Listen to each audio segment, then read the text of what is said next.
Hello student, I am Rajkumar. Welcome all of you on the e-learning classes of mathematics.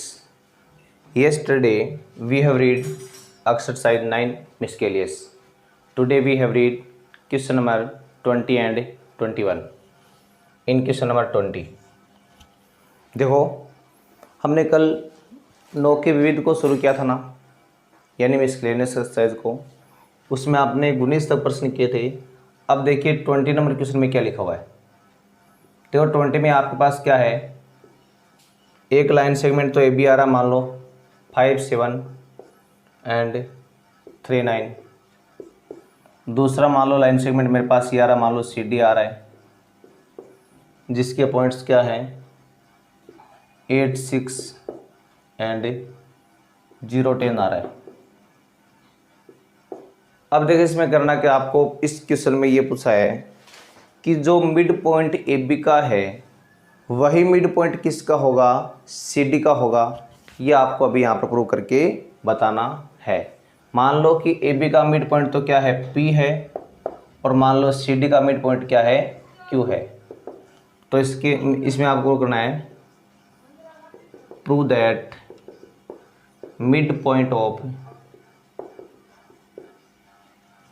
A B equal आएगा mid point of C D, यानी A B और C D दोनों का same ही mid point आएगा। ये हमें क्या करना है, प्रूव करना है। तब इसका प्रूफ देखिए आप।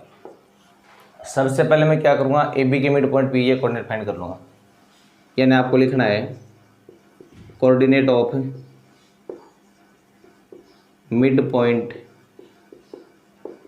Of A B. तो यहाँ पर जो कोऑर्डिनेट पी है उसके आप क्या निकाल रहे हैं, कोऑर्डिनेट निकाल रहे हैं, ठीक है ना।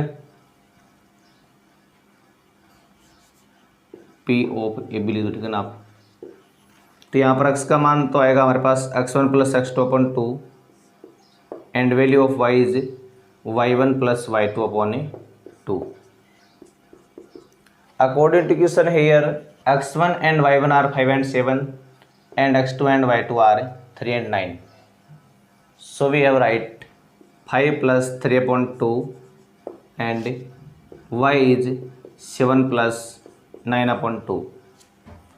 X is 8 upon 2 and y is 16 upon 2. So x equal 4 and y equal 8. So we have write coordinates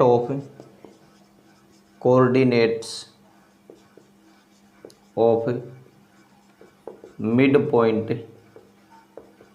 P is 4 and 8।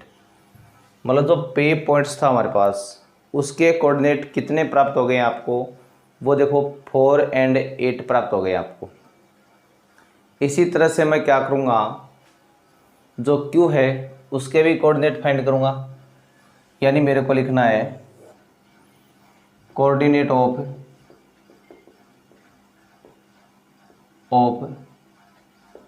Mid point Q of C D.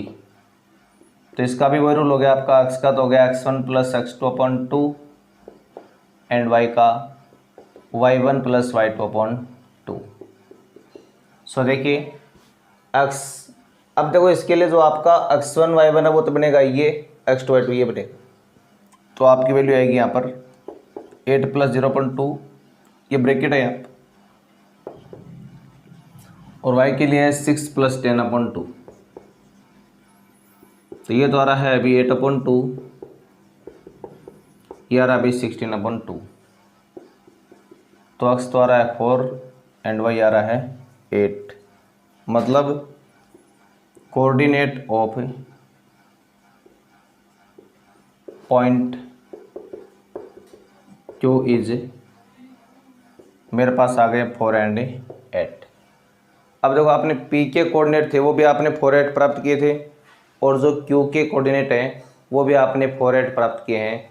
तो अब आप इन दोनों से वेरीफाई कर सकते हैं। यानी so we have verify that coordinate of nets of P equal आएगा कोऑर्डिनेट्स ऑफ क्यू, और दोनों कितने आएंगे आपके 4/8 आएंगे। ठीक है ना, यही इस क्वेश्चन में आपको प्रूव करना था। ये तो हमने पढ़ा अभी कौन सा, क्वेश्चन नंबर 20। इसी तरह आप देखिए क्वेश्चन नंबर आगे 21 में क्या करना आपको। देखो हम बात कर रहे हैं क्वेश्चन नंबर जो 21 है उसके बारे में। तो देखो 21 नंबर क्वेश्चन देखो थोड़ा सा लंबा है आपका, इसकी वजह से दो तरीके हैं करने के, तो दोनों में से एक तरीका मैं आपको भी करवा रहा हूँ। तो देखो इस क्वेश्चन के दो तरीकों में से एक तरीका तो मैंने हिंदी मीडियम के वीडियो में बता रखा है, और इसका जो दूसरा तरीका है वो मैंने आप वाले क्वेश्चन में बता रखा है। तो आपको दोनों में से जो तरीका अच्छा लगे वो आप इसमें अपना सकते हैं, क्योंकि दोनों तरीके वो एक वीडियो में आपको मैं नहीं बताऊंगा। तो अब देखो 21 का हमारे पास, देखो उसमें आपके पास क्या कोई ट्रेंगल है जिसके मान लो वर्टिसेस क्या है, ABC है। ये मान लो AB का मिड पॉइंट तो क्या है, D है, और मान लो BC का मिड पॉइंट क्या है आपका, E है, और AC का मिड पॉइंट क्या है, F है। अब देखो मिड पॉइंट के कोऑर्डिनेट पहले से दिए गए हैं आपको, तो D का तो आ रहा है 1 2, इसका आ रहा है 0 -1, इसका आ रहा है 2 and -1। तो आपको देखो इसके जो तीनों वर्टिसेस हैं उनके यहाँ पर कोऑर्डिनेट वो फाइंड करने हैं। तो देखिए कैसे फाइंड करेंगे। सबसे पहले ऐसा करेंगे आप, यानी इसके कोऑर्डिनेट मान लेंगे आप x1 and y1 मान लेंगे, इसके मान लेंगे आप x2 and y2, इसके मान लेंगे आप x3 and y3। मैं आपके लिए इस क्वेश्चन में दूसरा तरीका काम दे रहा हूँ। जो मैंने पहला तरीका था वो मैंने 10th हिंदी मीडियम की वीडियो में काम में ले लिया है, ये आपके लिए मैं अलग तरीका काम में ले रहा हूँ। तो देखिए इसके लिए मैं क्या करूँगा, मैं सबसे पहले देखो इनको मिला दूंगा, सबको इनको मिला दिया मैंने इस तरह से इन दोनों को। ठीक है ना, तो सॉल्यूशन देखो पहले तो आप इसमें लिखना आपको, let the coordinate of vertices of triangle is, आपने क्या माना है, ए तो माना है आपने x1 y1, बी माना है x2 y2, एंड सी माना है x3 एंड y3। अब देखो मैंने एक बार इन सबको ज्वाइन कर दिया, ठीक है ना। अब देखिए ये जो पैरेललोग्राम बन रहा है BEFT, ये एक पैरेललोग्राम है, और साथ में आप देखो इनको भी ज्वाइन कर दो और इसको भी से ज्वाइन कर दो, और मान लो यहाँ पर मेरे पास क्या रहा है, कोई नहीं पॉइंट O आ रहा है। जो O है वो दोनों के बिल्कुल क्या मिड में आएगा। आप जो जानते हो आप डायगोनल बाइसेक्ट करते हैं पैरेललोग्राम के, तो इसका मतलब ये हुआ कि जो O है वो क्या है, मिड पॉइंट हो गया इसका। इसको आप देखो यूँ देख लो, चलो ये जो इसके डायगोनल आप मिलाओगे इस तरह से, तो मतलब आपने इसको इसे ज्वाइन कर दिया है और इसको आपने इसे ज्वाइन कर दिया है। अब यहाँ पर मेरे पास क्या रहा है, एनी पॉइंट O आ रहा है। अब ये जो O है ना, ये इसका मिड पॉइंट भी है और इसका मिड पॉइंट भी है, दोनों का मिड पॉइंट है। ये जो हमारा O है वो दोनों का क्या है, मिड पॉइंट से है। अब देखो इस क्वेश्चन को मैं करना कैसे है। सबसे पहले आपने एक थ्योरम पढ़ी है 9वीं क्लास में कि मिड पॉइंटों को ज्वाइन करने वाला लाइन सेगमेंट थर्ड लाइन के पैरेलल एंड उसका हाफ होता है। तो आप लिख दो यहाँ पर a line segment joining two mid points of a triangle is parallel and half of third side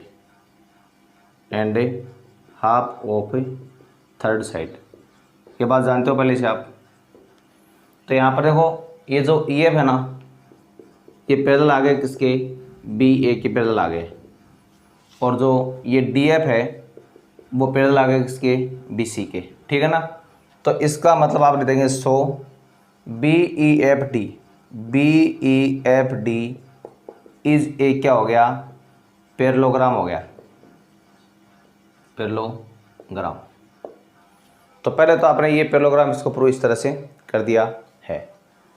अब देखिए आप जानते हैं कि पैरेललोग्राम के जो डायगोनल होते हैं वो आपस में बाइसेक्ट करते हैं, ये भी लिखना आपको, diagonal of a parallelogram bisect each other. तो इस बात का मतलब ये हुआ कि जो ओ है वो इस बी एफ का मिड पॉइंट है, और ओ है वो इस डी ई का मिड पॉइंट भी हो गया, दोनों का सेम मिड पॉइंट हो गया। तो आपको देखो यहाँ पर भी लिखना है, यानी coordinates of mid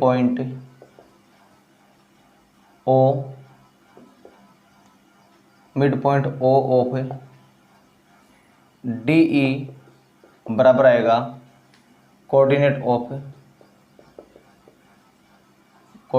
of O of mid point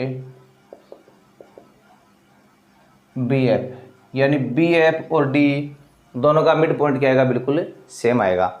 जो बी एफ का मिड पॉइंट होगा वही किसका होगा, आपका डी ई का होगा। तो देखो एक तरफ तो आप डी के अकॉर्डिंग इसमें रूल लगा रहे हैं अपना, जो होता है x1 + x2/2 होता है, और y के लिए होता है y1 + y2/2।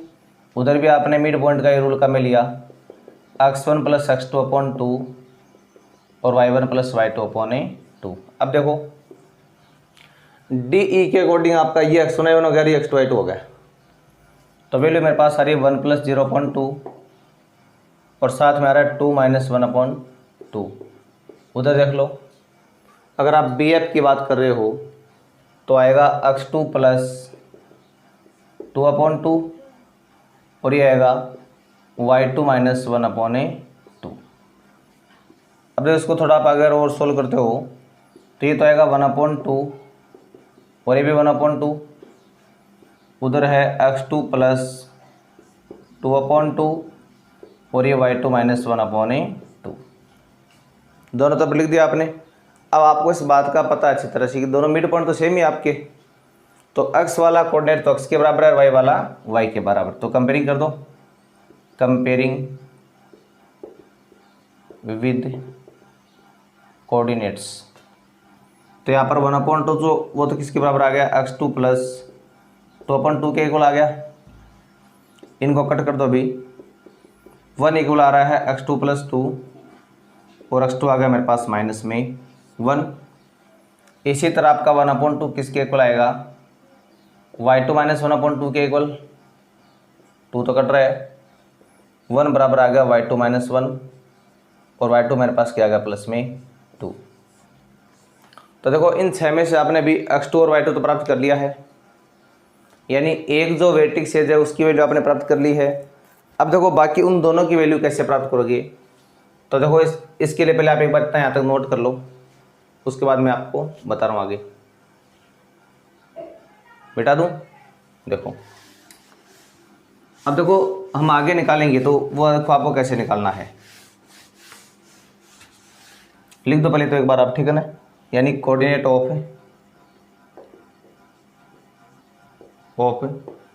पॉइंट बी है ना, वो क्या आ गया आपके पास से -1 और 2, ठीक है ना। एक तो प्राप्त कर लिया आपने।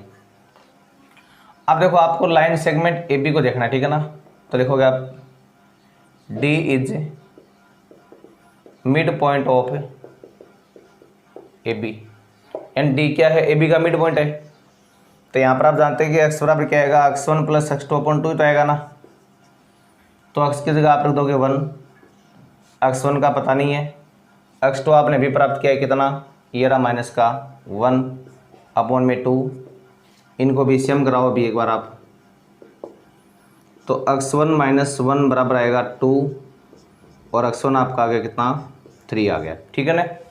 इसी तरह आप लिख दोगे क्या, 2 यानी y वाला मान y के बराबर आएगा ना, यानी y1 प्लस y2 अपॉन 2। अब देखो इनको भी देखो आप यहाँ पर y2 की जगह मान रख दो, कितना y2 का मान आपके पास है 2 आया था, तो यहाँ पर रख दो आपने 2। अब इनको भी सेम कराओ आप एक बार, तो देखो मेरे पास आएगा y1 प्लस 2 है, वो इक्वल किसके आ रहा है 4 के आ रहा है, और y1 आ गया मेरे पास कितना 2 आ गया। तो अभी आपने एक कोऑर्डिनेट और प्राप्त कर लिया ना, कौन सा a, तो आप लिख दो coordinate of point a is, जो मेरे पास आ गया 3 and 2 आ गया, 3 and 2। ठीक है, तो ये तो आपने अभी ए और देखो बी के कोऑर्डिनेट प्राप्त कर लिए हैं। अब नेक्स्ट जो अगला पॉइंट रहेगा आपका वो रहेगा पॉइंट सी के लिए, ठीक है ना। तो अब देखो आपको पता है कि अब जो एफ है वो एसी का मिड पॉइंट है ना, तो फिर से लिखा आपने because F is mid point of AC. तो देखो एसी का मिड पॉइंट है, तो फिर से आपने मिड पॉइंट का रूल लगाया, तो 2 तो इक्वल आएगा किसके x1 प्लस x3 अपॉन 2 के इक्वल आएगा।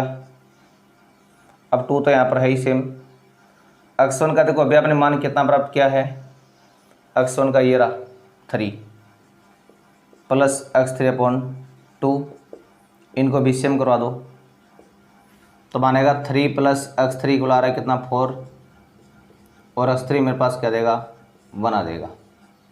x3 भी प्राप्त कर लिया ना। अब देखो y3 कैसे प्राप्त करना है, इसको मिटा रहा हूँ मैं एक बार, ठीक है ना। अभी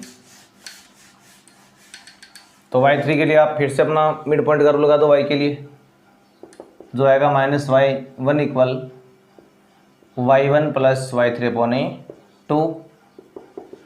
अब देखो y1 का मान पता आपको कितना निकाला, अभी आपने 2 निकाला था, 2 प्लस y3 अपॉन 2, इनको फिर से भी सेम कराओ, तो मान आएगा 2 प्लस y3 बराबर माइनस का 2, और y3 आपका मान क्या देगा माइनस में 4 आ जाएगा, ठीक है ना। और जो इनकी कैलकुलेशन वगैरह वो एक बार आप फिर से इनको देख सकते हैं, कहीं पर कोई मिस्टेक हो तो, ठीक है ना। अब आपको लिखना है सो कोऑर्डिनेट ऑफ सी इज कितना आ गया आपके पास, ये आ गया 1 and माइनस का 4। तो ये सी वाला थोड़ा सा आप इसको दे लेना, इसमें से कहीं पर गड़बड़ हो तो वो आप सही कर लेंगे। तो अब ये तो हमने देखो इस तरह से इनके जो कोऑर्डिनेट्स है वो फाइंड करने सीखे हैं अभी। अब बाकी जो बातें हैं वो हम नेक्स्ट वीडियो में करने वाले हैं, तो मिलते हैं अब नेक्स्ट वीडियो में। तब तक यदि आप चैनल पर नए हो तो आप चैनल को लाइक शेयर और सब्सक्राइब अवश्य कीजिए, ताकि आपको आने वाले हर वीडियो का जो नोटिफिकेशन है वो समय पर मिलता रहे। तो आज के लिए बस इतना ही, मिलते हैं नेक्स्ट वीडियो में। तब तक के लिए आपको नमस्कार, धन्यवाद।